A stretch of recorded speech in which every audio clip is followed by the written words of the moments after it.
option. Right. Evening, everyone. So, as I said yesterday, the intention is to look at the first submission and to work through the first submission.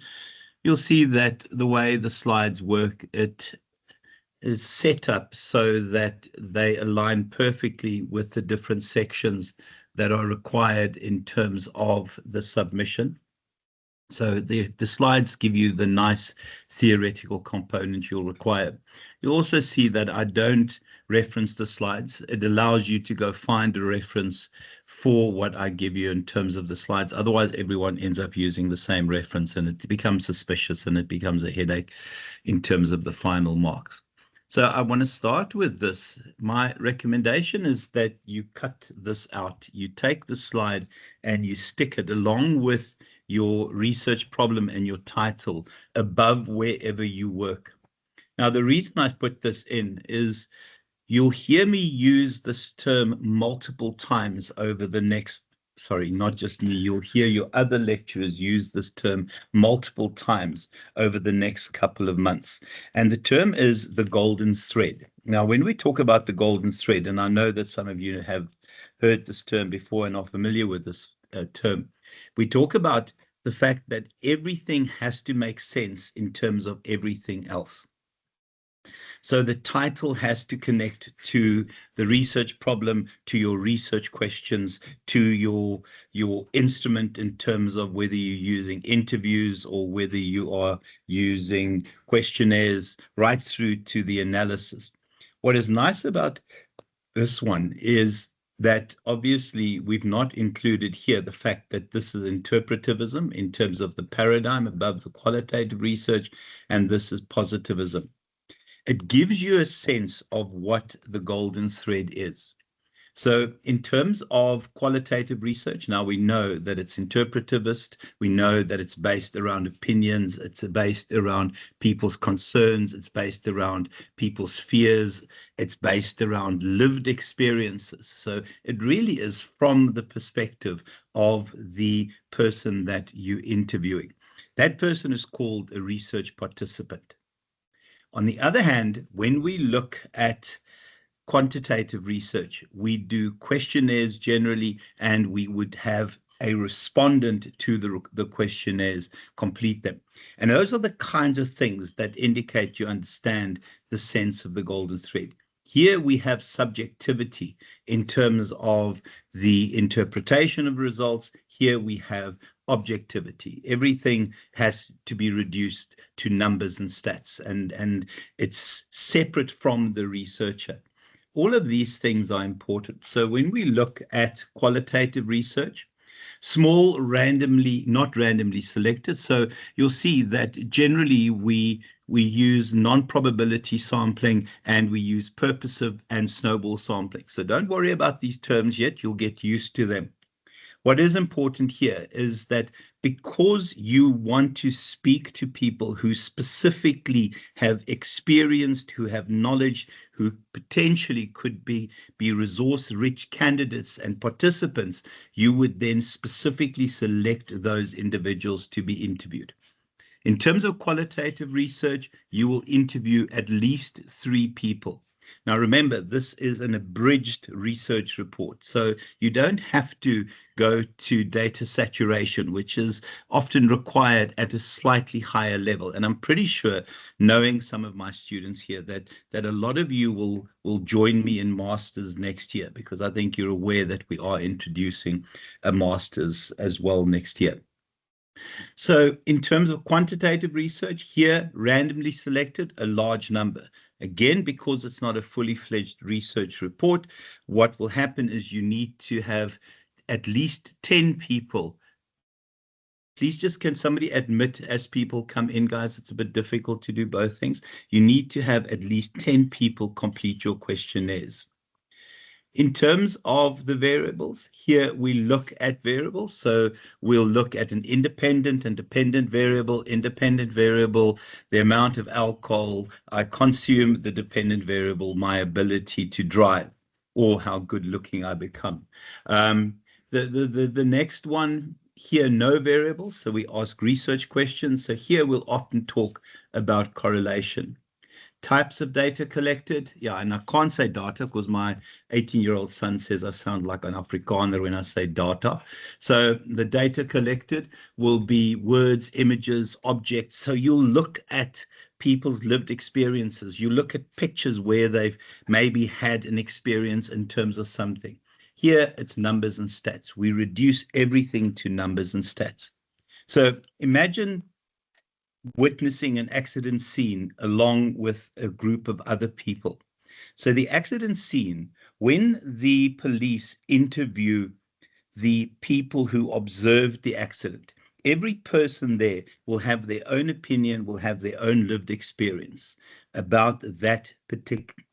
Is there qualitative versus quality? Yeah, I'm so sorry. Thank you for that, Tanji. That was, yeah, remember when you rate this workshop, tell people how bad my slides are. So in terms of the accident scene, when you interview the witnesses, you will be talking about their lived experiences. That would be from the perspective of qualitative research. When the accident investigator arrives and the person measures the distance this car might have skid across the tar, measures the kind of reaction time, that's the quantitative stuff. That's numbers and stats. I'm always drinking during every slide I deliver, Boya, as well as put together. So that would be your numbers and stats. So my son believes that I have a son who's a mathematician. He believes you can reduce everything, including human behavior, to numbers and stats. For me, I believe that in order to understand human behavior, you need to empathetically listen to this person, explain those experiences. My son says you can reduce everything to numbers and stats, including something as complex as human behavior. In terms of the data we collect, so we generally would have open-ended questions asked to an individual. The focus of an open-ended question is to allow the person to speak. In terms of quantitative data, we normally would use, please just give me a second. We normally would use existing questionnaires. So you'll see that when, no problem, Charles, how are you, Charles? When we look at questionnaires, we try and use existing questionnaires. So the moment we start seeing people suggesting quantitative bits of research, I will show you how to find questionnaires, what kind of questionnaires to use, because you want to use existing questionnaires because you don't want to revalidate it. I'm very good. Thanks, Charles. And then in terms of your data analysis, always will be in terms of some sort of content or thematic analysis. So from the interview results, you would normally transcribe it, and then you would logically combine bits and pieces from that to arrive at a set of themes. In terms of the type of analyses, I think at least descriptive analysis. I don't think we have enough people to do a correlation analysis, but what we've seen over time is that people will always go above and beyond. So we will account, if you want to do up to correlation, that you're able to do up to correlation. One of the things that is important is when we divide you up, we will make sure that you will go with people who can either do quantitative research from a pod leader perspective or qualitative. There are a couple of us that I did my master's quantitatively and I did my PhD qualitatively that can look after both. But generally, we try and get people who specialized in a specific field to look after the actual approach, quantitative versus qualitative. In terms of objectivity, here, stats will always be objective. Here, we look at subjectivity because we will select topics that are close to our heart when we do qualitative research. So somehow your own emotions might impact your analyses, etc., but you account for that. We admit that we are going to have an influence in terms of how we interpret the data. So here we can boast about reliability, validity, etc. Here we don't aim for reliability or validity. We talk about trustworthiness. Here people are able to take this and generalize the results into other contexts. Here our approach in terms of our findings is user be aware. So you can look at our findings, but you need to understand the context, our approach, what we did in our research. If you want to use our findings to base your best practices on, absolutely fine. But remember, user be aware. Here, because we've done thorough statistical analyses, you should be able to generalize it to similar situations, to similar events, to similar things, objects, and people. In terms of the role of the, oh my gosh, the researcher, we make our biases known. Here, it's objectivity. In terms of the results, when we do the research, and some of you are going to get so excited right now because I'm going to do my art again. So just remember, I take my art incredibly seriously. So when we do quantitative research, what we do is, let me do it in the order that we discuss it. When we do qualitative research, we move from the specific. The specific will always be the behaviors. Looked at this, Tanya, this is astonishing. Honestly, I'm a born artist. So we look at specific events, perceptions, views, opinions, experiences. And oh, it's been ages, Chelsea. So we move from the specific in terms of behaviors, etc., and we create a generalized view of this. If you do qualitative research at a PhD level, that generalized view would be a new theory that you're going to create. We're not going to create a theory at this level, but we are going to add to knowledge. So we'll create a generalized idea of how our analyses went and what the results of the analyses were. And then the second part, if we do quantitative research, so this is quali and this is quantitative research. If we do quantitative research, we start with the theory. We start with the general and we prove that general within a specific context. So we move from the general, the theory, to the specifics. So you could then make predictions about how this theory in future can be used to deal with certain events, deal with certain situations. In terms of the scientific method, yeah, as I said, guys, bottom up. So the idea of moving from the specific to the general. Here we go and confirm theories within different contexts, moving from the general to the specific. In terms of human behavior, we see as qualitative researchers that people will see the same accident. 8 people would watch the same accident, and each would have their own interpretation of what had happened.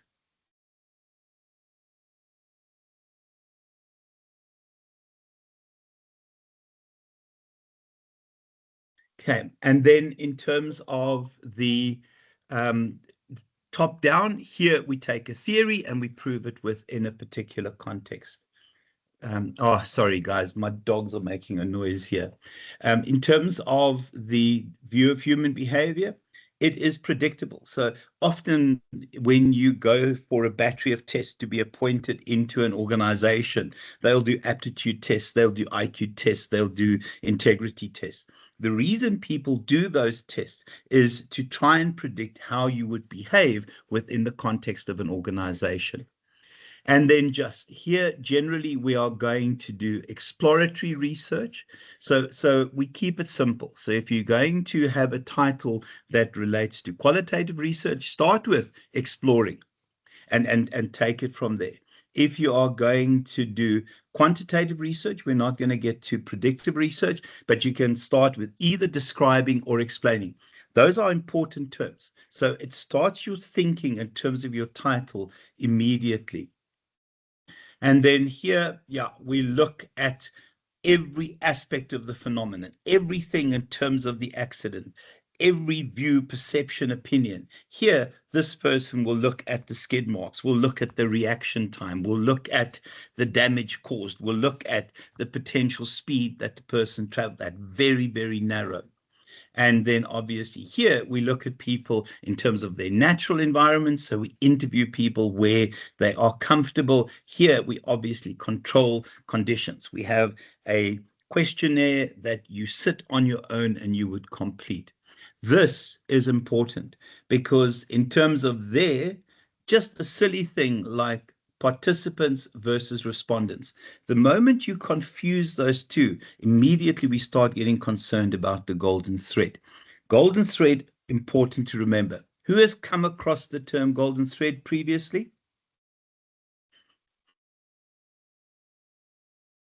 Okay, almost you fine. Okay. Can I just see, for who is it something brand new? So stop showing me if you know, if you haven't heard it before. There's nothing wrong with not hearing it before. America? Okay, Nomusa? I'm that Othello? person, Doc. Yeah, that's fine. Not the end of the world. Okay. That's why we're sitting here together. Okay, that's why we're sitting here together. Okay, yeah, guys, you can put your hands down. Brett, not the end of the world, boy. We know what you're capable of anyway. Okay. Does any Musa, do you want to say something, or is it just in response to my bit? Okay, yeah, just take your hand down then, but please. Musa, just take your hand. Okay, thank you. Right, so let's look at the bits and pieces that relate directly to your submission. So the first one is the introduction. So you'll remember from yesterday, I said an introduction for me does three things.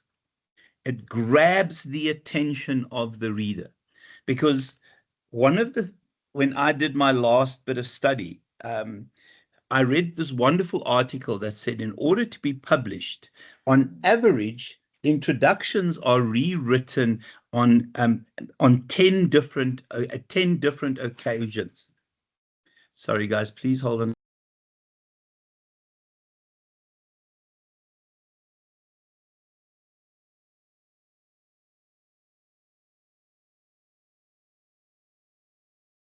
Sorry, guys, I'm working in the dining room at the moment, not in my office, because I need a lot of space when I mark. So everyone is around me and annoying me. So in terms of the introduction, grabs the attention. Oh, yeah, no, never ever. Grabs attention. From there, you would have some sort of transition sentence where you start to contextualize that attention grabbing bit that you've stuck at the top. The attention grabbing bit can be an insane fact, can be an insane opinion, can be some sort of quotable quote. Then a transition sentence where you start introducing your topic. And you can talk about the kind of problem at a very low level, but just very cursorily, the problem that had contributed to the study. And just remember, you are writing for a specific audience. So audience, 100%, 100%. So I mean, when COVID happened, so if I had to do research, and please don't do research on COVID because COVID is gone. But when I heard of COVID the first time, and if I had to do research on COVID, I would tell a personal story. When we were told that we were going into lockdown, I went to Facebook and I uploaded REM's It's the End of the World as We Know It. Now, 90% of you would have never heard that song before, but I would use that as my attention grabbing personal story because it was such a strange time in our lives. And for me, it was the end of my world as I knew it. And I would use that kind of transition sentence to do research. So you can make the most sensationalist claim just to qualify it in terms of your research. I know, Chelsea. Who knows the song from REM? It's the End of the World as We Know It. It's plus 25% if you know. 25%. Tanya, well done. Well done, Leonie. The rest of you can get lost. Well done, Jess. Who knows who REM is?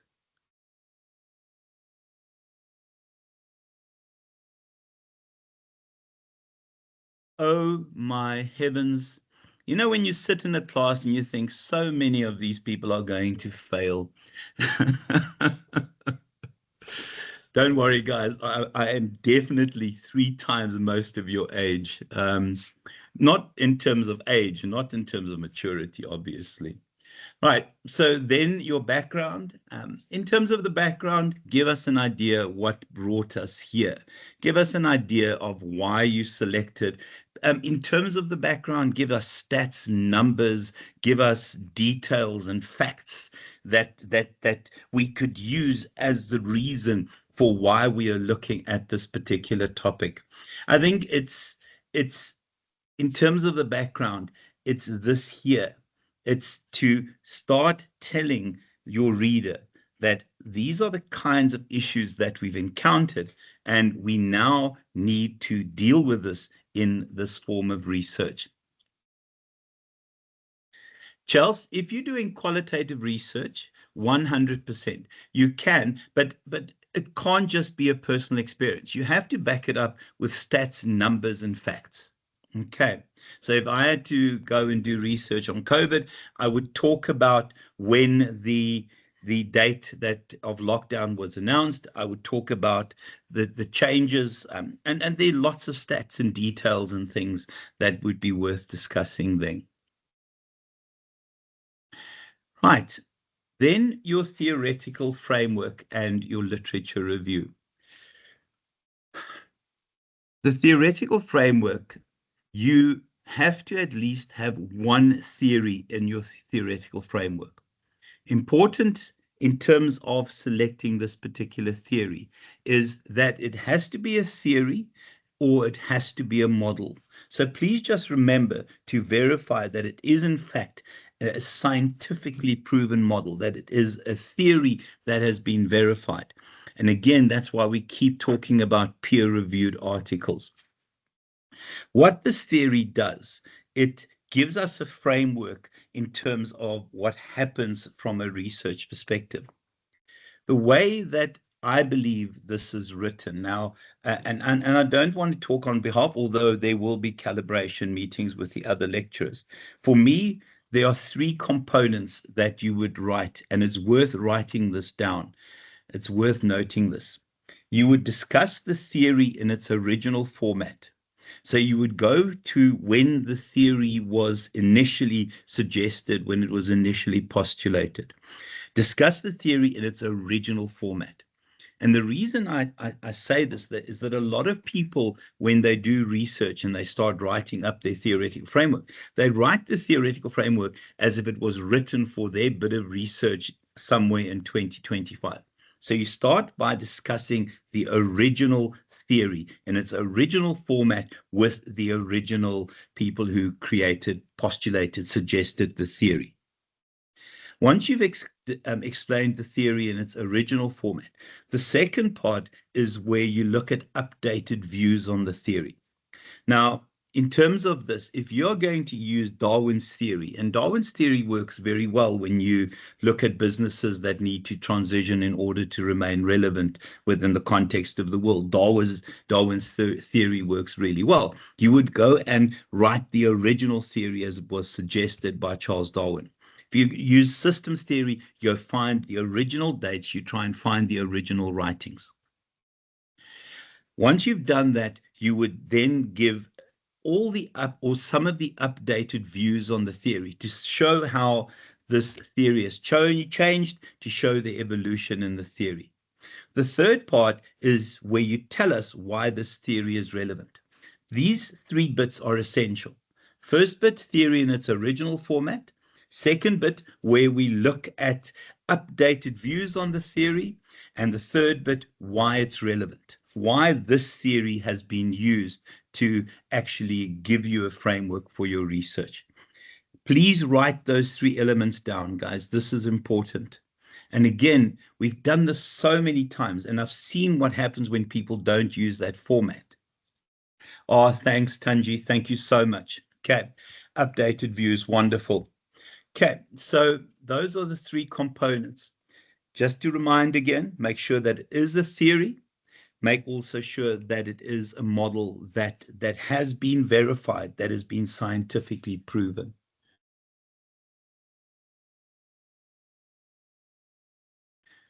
Right. Any questions at this stage?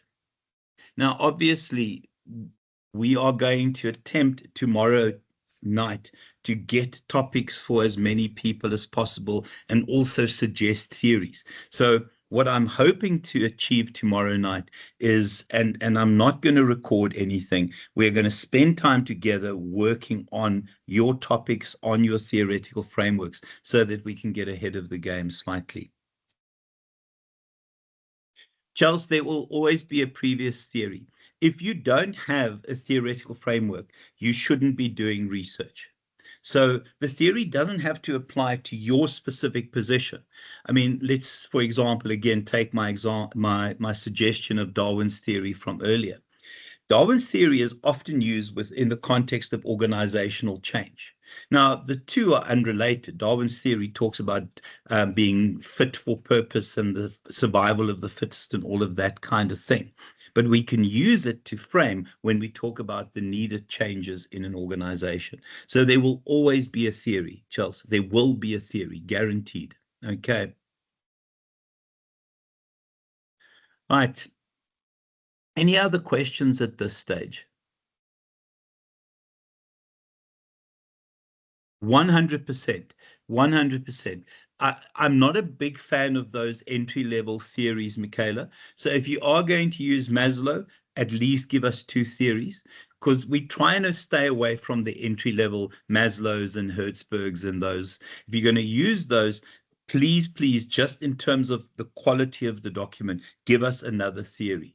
Okay, have at least two theories. Okay, Michaela, but you can absolutely use it from other disciplines. Okay. I mean, evolution to businesses needing to change. That is a big leap when you think of it that way. But when you start reading Darwin's theory and being fit for purpose, it is something that works. We will figure out theories by tomorrow. Thank you, Michaela, for that. All right. And then your literature review. Now, I'm assuming that everyone was here who is here last night. Obviously, we need to use peer-reviewed sources. I just need to steal this and move this across.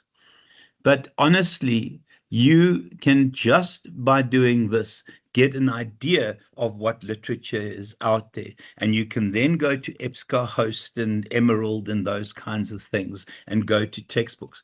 So every time, so let's just say organizational change, and my word, love the fact that I can't spell. With anything you want to research, add in the search topic and then simply type this.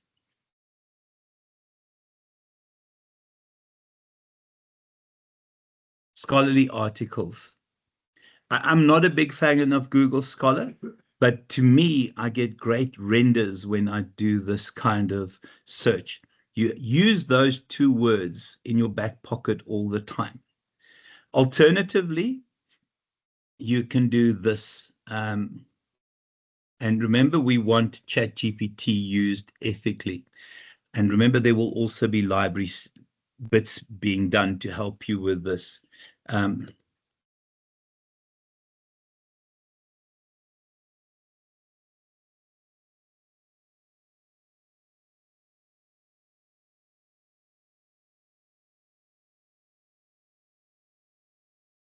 So ChatGPT is wonderful.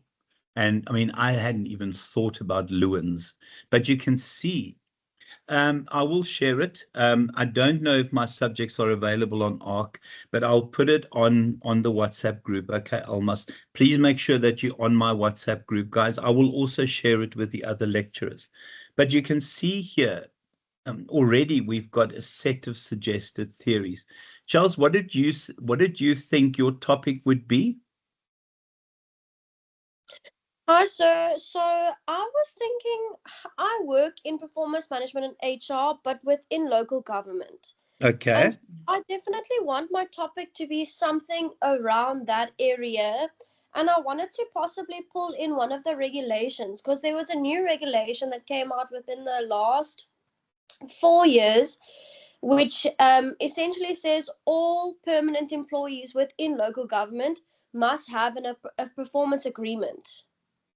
And so I was thinking of trying to pull something in there on how has the performance like increased within the past years, or like has it improved?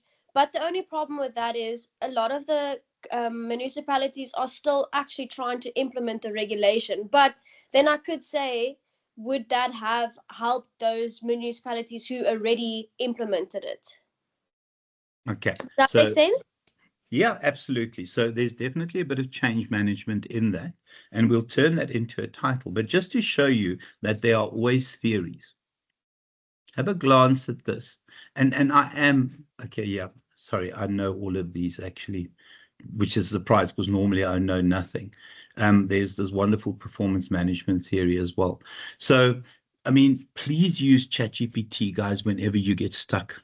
Honestly, we have to use it ethically, but there's always going to be something. But we can change that into a topic, Charles, without any issue whatsoever. Okay, we can definitely change it. My concern with it is, who will you talk to in municipalities? People are very suspicious in that kind of environment, but we'll chat about that. Can somebody share the link on the WhatsApp group for me, please? I don't. Almas, you set it up for me, I think. Is Almas still here? Oh, you're such a star. Thank you. Okay. So in terms of your literature review, so start looking at keywords. Start looking at certain suggestions, certain keywords. Go and find material. In terms of this, and I'm not going to discuss it, I think this is a load of nonsense. You can read it. The easiest way to do this, guys, is to go and find articles. Read the abstract of the articles. See whether that abstract relates to what you want to research. If it relates to what you want to research, do your summary on that already then. Now, the library will show you AIs that will help you with summaries, etc. Remember, the moment you copy from an AI in, that is cheating. But if you get something paraphrased and you rewrite it in your own words, that's the ethical use of AI. There's Research Rabbit. Now, I'm not going to attempt to use Research Rabbit because I really am completely useless with it. Remember, I did all my studies a long time before any of this existed, but the library will deal with this, okay? This is a wonderful Research Rabbit. Okay, so it allows you to do a search. Oh my gosh, I think I am set up for this. See if it allows me in. Okay. Oh, I'm completely useless. I should not be doing this, guys. New collection. Okay.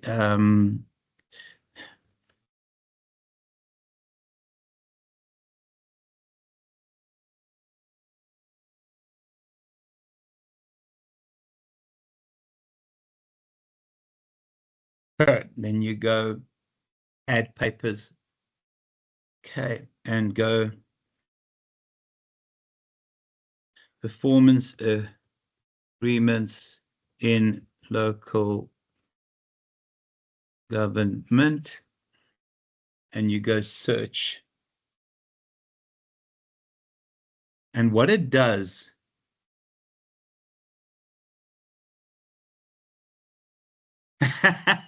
Leonie, can I be honest with you? None of this existed when I did my PhD.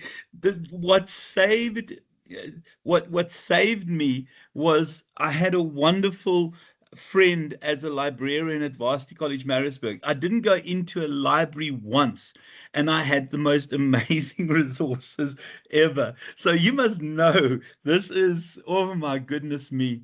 So I mean, there is a suggested bit. Now, I know this will also tell you which of these have been used more, less, etc. But you can see immediately, Charles, and I'm talking to Charles, I used a typewriter. No, I didn't use a typewriter for my PhD. But you might find this hard to believe, guys. When I did my undergrad, I had to type my final research project on a typewriter. And let me tell you something, when you make a mistake, when with this, you simply go copy paste and you move stuff. There, you start typing before what you want to add in, you carry on type. It was a hell of a process. And obviously the Noah's Ark had landed, so there was a lot of consternation at that point as well. But it gives you a wonderful way of doing this. So you need to, you'll also hear us, my students know about it. Remember Zotero, that wonderful referencing assist that we have. In terms of this, guys, this connects to Zotero. So create your search. Okay. Oh my gosh, let's just go there again. Add papers, and let's just go performance agreements without putting local government in there. But you can see there, guys, there's lots and lots of stuff. So this is a wonderful, wonderful. Yeah, well, at least when I did my master's and my PhD, I did that electronically, guys. I have I had 50 pages of references for my PhD. Imagine trying to do that manually. So this is a wonderful resource in terms of finding sources to read. Okay, Zotero, absolutely. Okay, and you can do this on your own, guys. Just download Research Rabbit. It's a freebie. Don't use your Varsity College address because you'll use this beyond Varsity College. Just use your Gmail address. I have this on my Gmail address. Yeah, I'm not the most au fait with that, guys. I'm not the most sorted, but I've got the basics around it. Okay, so in terms of your literature review, go and find articles. Read the abstracts of those articles. Articles that make sense. Start doing summaries of those articles. Reference it as if you can simply just copy it across into your document. There are some AI sites that will do the summaries for you. I offhand can't remember what it is, but the librarian will share that with you. And then in terms of your submission, and I've been quite useless, guys. I'm just also a bit overwhelmed with marking, so I haven't been sharing everything, and I will make sure that you get everything before I go on holiday on Friday. So in terms of the result of your literature review, you will arrive at a set of themes. In terms of this, Maddie. Okay, so, I mean, this was one of my students, and guys, I have got permission to use these. So Poppy, I shouldn't really share names. So you can see here, this is a bit of quantitative research. So the two theories, you can see their perceived value, the theory of perceived value, and job satisfaction theory was used. And we would have taken stuff from there. But this, and I use Maddie in particular. She did this with me online the year before, I think it was. And you can see there is a theory. Okay, theory of perceived value, original theory, updated views, why it's relevant. Theory of job satisfaction, original theory, updated views on the theory, and why it's relevant. So you'll see I'm incredibly procedurized when I teach this stuff, guys, because we've done it before. It's really about guiding you and trying to give you best practices in terms of that. Insofar as the stupid document or computer or both, hold on a second. My 64-bit is not responding.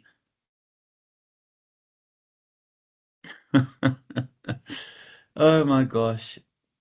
You see, now, if I was more professional, I would be worried about this. Stupid thing. Ah. And that, ladies and gentlemen, is the reason I drink. Not at, well, at the moment as well. Okay, bugger off then. Well, Doc, when it finally just gets back to its normal state, can you just go up to Now Maddie's I'll reopen it. It's being an idiot today. Okay. So yeah, now this is way down the road. This is the final document. Okay, guys. So to also just say, sorry, I am busy marking. Okay, well, through you then. Okay. In terms of that, sorry, I'm talking to PDF guys. So if you listen to this, I'm not talking to anyone specifically. So this is what she had. I mean, she went for Confucius, choose a job, and then she took it from there and brought it into the context of her research, and then went to job satisfaction. So all of this you won't do yet. You won't do yet. But okay, sorry, what did you want me to show? Someone, Marika? You wanted me to go somewhere? Just on the top of where Maddie's what do we call this? The title is research title. Yeah. Just wanted to see that, just to compare between quantitative and qualitative. So you'll see that she's got two variables in here. Now, I would have rather said explaining the relationship, was it's explanatory or descriptive research. But again, there's nothing wrong with that one there. I would have just done describing the relationship. Okay. Sorry, Charles. The professionalism is there. So you'll see she's talking about a relationship. The moment you talk about a relationship, you're talking about two variables. Okay, so here in terms of perceived value of employee benefits, that is her independent variable, and then her dependent variable is job satisfaction levels. If we were to write this as qualitative research, we would look at exploring the role of employee benefits in, or the potential role of employee benefits in job satisfaction within the context of short-term insurance. Okay. So you can see immediately, here we have variables. There we would look at the role of perceived value. So immediately here, these people completed questionnaires. There you would interview people and say, you know, what do you think about your benefits? How much do you value them? How important are they? How do you think they affect your job satisfaction? Okay, this is ideally, because there are two very clear variables, a quantitative bit of research. This thing is hanging again. Okay. I just want to show you a bit of qualitative research. I'm trying to remember. Hold on a second.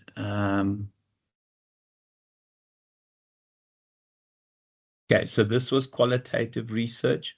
My PDF is having a wobble, guys. So again, not the best title. I would have said exploring the potential adoption of information technology. This was about a 70%, but immediately you'll see the tone of it changes. Everything changes. So again, here is her controversial statement, if we're going to use that term, and then bringing it into the context of what she's doing from a research perspective. So we'll sort the titles out. In terms of quantitative research, start either with explaining or describing. Qualitative research, start with exploring. It does have a 15-word limit, but we also want titles that are impactful. So one of my honor students from about 4 years ago, he looked at the potential role and the kind of things that small coffee shops would have to do to survive sort of the impact of larger franchise coffee shops, Mug and Bean and a couple of those. And he had, prior to where he said exploring the potential, he had a little catchphrase, and the catchphrase was roasting the competition. and then from there going on to that. Now that's down the road, but I like something that pops. So the 15-word limit is there, but remember, impactful, because that's what takes you from 4 to 5. Yeah, my student that this year for honors is doing research into Generation Glass. Her impactful bit at the beginning, she goes, handle with care, exploring potential strategies to accommodate Generation Glass into industry in future or something like that. So remember, we also have those impactful bits, but I think that's down the road. Okay. Right, and then we need to talk about your paradigm. So a paradigm is a mindset. It is a view of the world. For my master's, I adopted a an interpretivist paradigm. For my PhD, I had an interpretivist paradigm. In terms of the way I look at life from an interpretivist perspective. I see life as being lived experiences. And in order to understand our lived experiences, we need to interview, we need to get into the shoes of those people who had lived the experiences. For me, reality is lived from the perspective of the person who had that particular experience.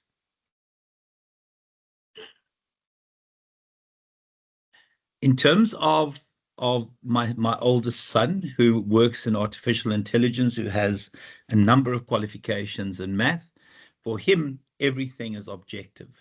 He believes human behavior can be quantified in terms of numbers and stats. So we look at the world very, very differently. The paradigm guides your thinking. The paradigm in terms of your life will determine the way you look at the world. Now, the two paradigms that we are going to allow will be interpretivist and I'll look at that, Tyler, will be interpretivist and will be positivist. So when we look at the components of your paradigm, in terms of, I want to jump to this slide here. Okay, so ontology, epistemology, axiology, and logic. In terms of ontology, here we look at what we consider to be reality. Okay, what do we consider to be reality? For me, reality as an interpretivist, it's lived experiences. For my son, reality, it is something that is objective, that can be measured separate from the person who experiences it. In terms of epistemology, what is knowledge? Essentially, I'm looking for this slide, my apologies. So ontology, reality is objective, it is singular, it's separate from the person who's lived the experience. Here, reality is subjective. The nature of reality for an interpretivist, it is what you've experienced. It's what you've smelt, felt, engaged in. My son believes that everything is objective, including human behavior. In terms of epistemology, this slide is very important. What constitutes valid knowledge? In terms of valid knowledge, the researcher is separate from the actual bit that is research. So knowledge is something that is objective. In terms of here, we actually interact with what's being researched. So when we do interviews, we look at body language, we ask questions, we engage. Our own emotions will influence it. When you set up a questionnaire, you use existing questionnaires that have been validated, and you simply, from a statistical perspective, objectively will interpret the results. Here, research is value-free. Here, we acknowledge the fact that our values will impact the findings. In terms of the language, very formal. And we are going to write in the third person. This is one of the things that we still struggle with, because when we get moderated, this can be written in a more informal tone. we've seen that we have problems with other people misinterpreting that. So please just write in the third person, guys.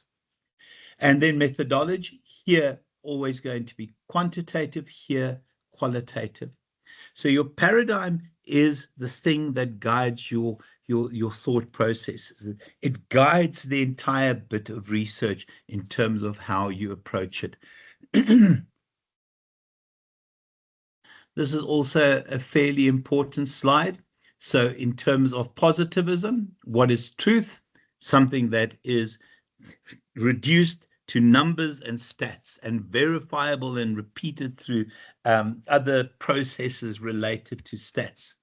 Truth is how you experience it. In terms of my accident, 8 people would look at that accident. And I can tell you now, every single person would have their own interpretation of that accident. When the accident investigator arrives, he will measure how long the car skidded across the tar, what speed that person would have potentially traveled at, accounting for reaction time, etc. In terms of ontology, here we have that our lives are guided by sets of laws. So if you want water, you take 2 H's, you take 2 H's, you stick 1 O into it, and you mix your own water. If I say water, if I said to my son, what is water? He would say to me, it's H2O. I love swimming in the ocean, so I will often still swim out to shark nets, even though I'm as old as the mountains. I love the open water. For me, water is relaxation. For me, water is a moment of solace, of quiet. When I ask my son what's water, he'll say to you H2O, because he sees it very differently. In terms of epistemology, here we look at the world from the perspective of the person who's lived the experiences. Here we create laws that will predict and control. In terms of the theory, objective, here we tell a story when we interpret our results. Quantitative, qualitative, value 3, here there will be value, but we're non-judgmental. So one of the things you've got to decide is whether you are going to use interpretivism or whether you're going to adopt a positivist approach. Leonie, as an accounting lecturer, I would imagine you'll go positivism. Can I just see who would be the positivists here? Believes that you could reduce everything to numbers and stats. We'll use 2 variables and we'll look at why one variable influences the other. Okay, so let's look at Dylan. Okay, Mark. Okay, yeah, no, I'm not surprised by that, guys. Okay, Tyler, yeah, I'm not surprised. Who will be more interpretivist? Where you will look at, yeah, absolutely, Tanya. Okay, yeah, Sheila, we don't know you, but I get that impression. Almost, yeah, Tanji. Okay, Charles, yeah, no, 100% Charles. That's absolutely fine. I mean, yeah, and governance is such a personal thing as well.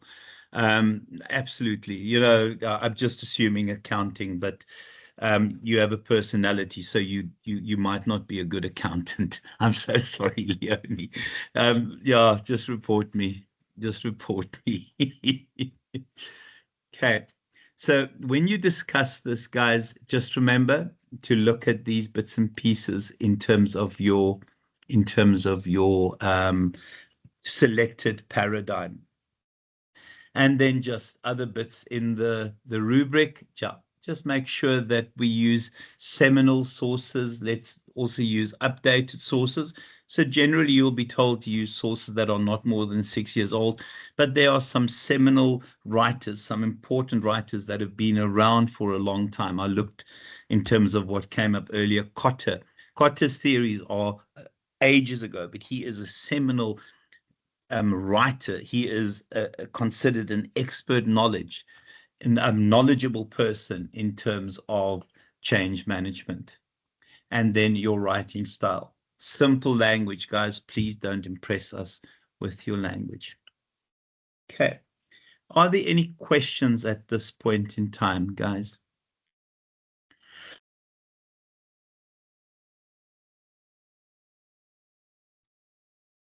Any questions? So we have quite a bit to do tomorrow night. We will look at topics and titles tomorrow night, at same time again, guys. Tyler, I'll have a glance at yours quickly. Well, okay, so I don't know what negligible forecasting is, so maybe you can let me know. So yeah, sorry, How's it going? it's really spitballing at the moment. But where I'm coming from is I work for a stainless steel tubing manufacturer for the automotive industry, and I come across how it impacts our customers when they don't forecast accurately, and how jobs up, and I mean, automotive stoppage lines are costing them millions a day. So we sell directly to one automotive company, and if they stop their line for an hour, it costs them a couple million to 20 million an hour. So I'm just trying to think of something I can do to show the impact of maybe not negligible but poor forecasting. Okay. Yeah. So I would be a little bit careful about the term impact, because when we get moderated, there's some of the moderators that believe impact can only be assessed through longitudinal research. Go careful, Boyo. Tomorrow, go careful. I'm just going to stop the recording because this is really not stuff people want to listen to. So, Tyler, we can look at